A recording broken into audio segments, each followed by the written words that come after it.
Madhya Pradesh has made a decisive step towards becoming the fourth state in the country to implement a uniform civil code.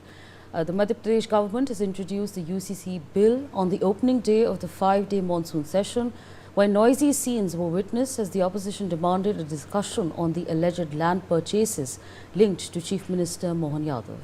Hello and welcome. You're watching NewsX Deep Dive. I'm Savri Jindal. In this episode, we'll break down what's in the UCC bill, why it's being introduced now, and what happens next. According to officials, the approval was unanimous. Speaking after the meeting, Chief Minister Mohan Yadav said that the bill recognizes only one marriage, requires a legal process for divorce instead of triple talaq, and respects all religions while ensuring equal rights. This isn't just a symbolic gesture. The draft bill contains very specific and in some cases quite strict provisions. First, on marriage and divorce. The bill paves the way for a common civil law that criminalizes triple talaq and nikah halala and prohibits polygamy. The Chief Minister confirmed the marriageable age is set at 21 for men and 18 for women. He further stated that under the marriage provisions, only one marriage is permitted while a spouse is alive, with divorce valid through legal procedures and court decisions. Marriages based on invalid consent or within prohibited degrees of relationship, unless permitted by custom, are prohibited. It also makes registration of marriages and divorces compulsory. Oral divorce and decision by informal community councils has been declared entirely illegal. The proposed UCC states that a marriage can be dissolved only on clear and legal recognized grounds specified by law. Unlike the existing system, women will have the right to seek annulment of a marriage if their husband had impregnated another woman at the time of the marriage. Second, and this is likely to be the most talked about provision, live-in relationships. Under the bill, couples living together must register their relationship within a month.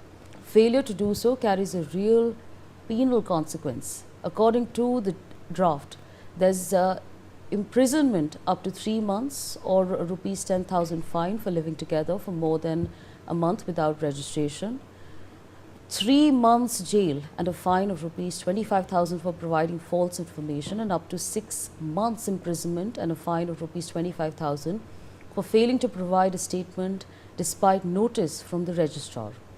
Importantly though, the bill also extends protection to people in live-in relationships. Children born out of live-in relationships will be granted legal status, and if the male partner abandons the female partner, she can claim maintenance through the competent court, just like a legal wife. Third, on inheritance and family rights. The bill proposes equal legal rights for children born to married parents, whether biological, adopted or born through surrogacy or assisted reproductive technology, and equal inheritance right to all children regardless of their marital status. The proposed code also takes a progressive step by completely removing the term illegitimate from the legal framework. There is also a notable change in succession law.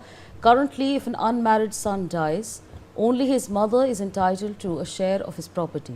Under the new draft, the father would also be entitled to a share alongside the mother, a shift from the existing framework. One more important carve-out. The bill exempts scheduled tribes from its scope, a move clearly aimed at addressing concerns from tribal communities who make up a significant share of Madhya Pradesh's population. Chief Minister Yadav claimed that during the feedback process, 80% of Muslim women and 40% of Muslim men gave their opinions in favor of implementing a uniform law. He added that while some Muslim men opposed it, many emphasized that just as Hindu daughters deserve safety, so too should their own sisters and daughters. The draft itself is modelled closely on Uttarakhand and Gujarat frameworks. In fact, the Madhya Pradesh Uniform Civil Code draft is explicitly based on Gujarat model. Of course, this hasn't gone unchanged. Even before the Cabinet's approval, the draft triggered significant pushback. Various social organizations of Muslims in Bhopal and across the state formed a joint action committee to oppose the implementation of the UCC on them, as well as on Christians and tribal communities. If passed, Madhya Pradesh will become the fourth state to implement the UCC, following Uttarakhand, Gujarat, and Assam. This fits a broader pattern. Uttarakhand became the first state after independence to enact a UCC back in early 2024, using the same Justice Desai-led framework. Since then, several other BJP-governed states, Gujarat, Assam, and now Madhya Pradesh, have followed the same playbook. So what's the road back from here? After its passage in the Assembly, it will be sent to the President for assent. Once that's granted, the state government will frame the detailed rules under the new law before it can actually take effect.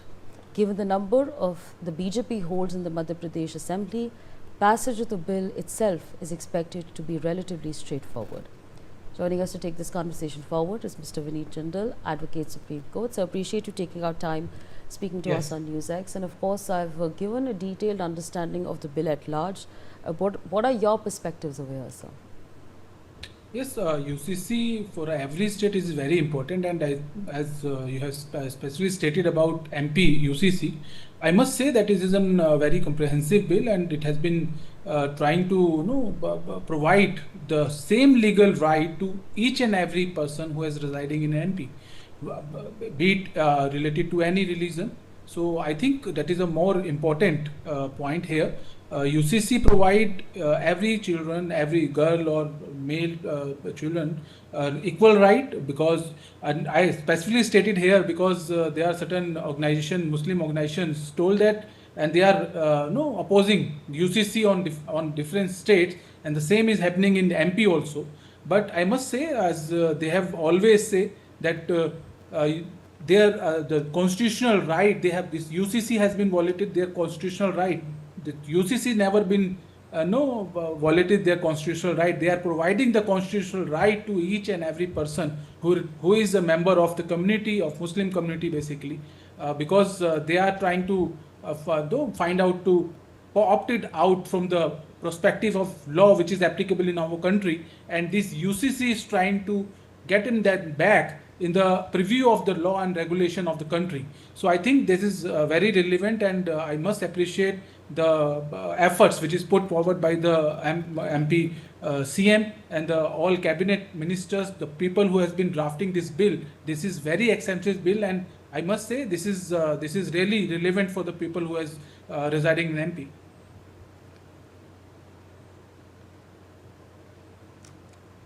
Right, absolutely. I also want to understand from you because, like I said, this bill has been drafted based on what Uttarakhand had tabled, based on what Assam has done. Let's talk about the exemptions that have made over here, including polygamy, nikah halala that has been prohibited. What do you make of those decisions that have been implemented, that have been put in this bill, rather? Look, being a legal person and being a citizen of the country, I must say this polygamy and nikah halala is kind of which is very very harsh to the women of Muslim community. But definitely, because the Muslim people, the Muslim community, always told that they have a right to perform their religious things, and in the lieu of that particular category, they are trying to get that relief, which is not relevant. I think the Muslim woman is also having their right, and by this UCC, I must say that their right should be protected. And they have given the right to raise their voice if something wrong would be happen to them. And in the same manner, this polygamy and bigamy, if they are doing it, definitely it will be taken care by the UCC laws. And whosoever violate that, definitely they will implicate in the criminal offences. All right. So with that, I'd like to thank you for joining us on NewsX, sharing your perspectives with us. On that note, we slip into a very short break.